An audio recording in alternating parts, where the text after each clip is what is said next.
ഒരു പ്രശ്നമുണ്ട്. മുഖാമുഖം പരിപാടിയിൽ അവതാരകയോട് നീരസം പ്രകടിപ്പിച്ച് മുഖ്യമന്ത്രി.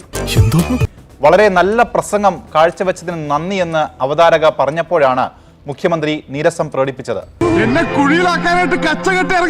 ഞാൻ വേറെ ഒന്നും ചെയ്തില്ല, ഇത്രേ ചെയ്തുള്ളൂ. അതിനാണ് ഇവന്മാർ ഇങ്ങനെ ബഹളം വെക്കുന്നത്. അമ്മാതിരി കമന്റ് വേണ്ടെന്നും അടുത്തയാളെ വിളിച്ചോ എന്നുമായിരുന്നു മുഖ്യമന്ത്രിയുടെ പ്രതികരണം. വേണ്ടട്ടോ, നീ ചായ അടിച്ചാ മതി, നീ എന്നെ അടിക്കാൻ നിൽക്കണ്ട. ഓക്കെ. ഉദ്ഘാടനം നിർവഹിച്ചത് അറിയിച്ചുകൊണ്ട് അവസാനിപ്പിക്കുന്നു. നിങ്ങൾക്ക് എൻ്റെ സ്നേഹാഭിവാദം. Thank you sir. വളരെ നല്ലൊരു ഉദ്ഘാടന പ്രസംഗം കാഴ്ചവെച്ചതിന്. അല്ല, അമ്മാതിരി കമന്റ് വേണ്ട കേട്ടോ. താൻ തുള്ളി എങ്ങനാ പോണെന്ന് എനിക്ക് മനസ്സിലായി. നിങ്ങൾ ആളെ വിളിച്ചിട്ട് ആളെ വിളിച്ചാൽ മതി.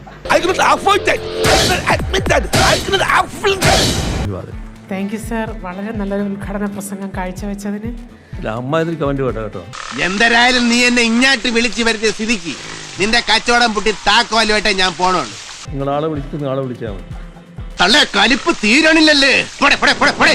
അങ്ങനെ പറയരുത്. ആ പെങ്കൊച്ചോര് തെറ്റും ചെയ്തിട്ടില്ല. തൽക്കാലം ഇത്രയും മതി. വരട്ടെ.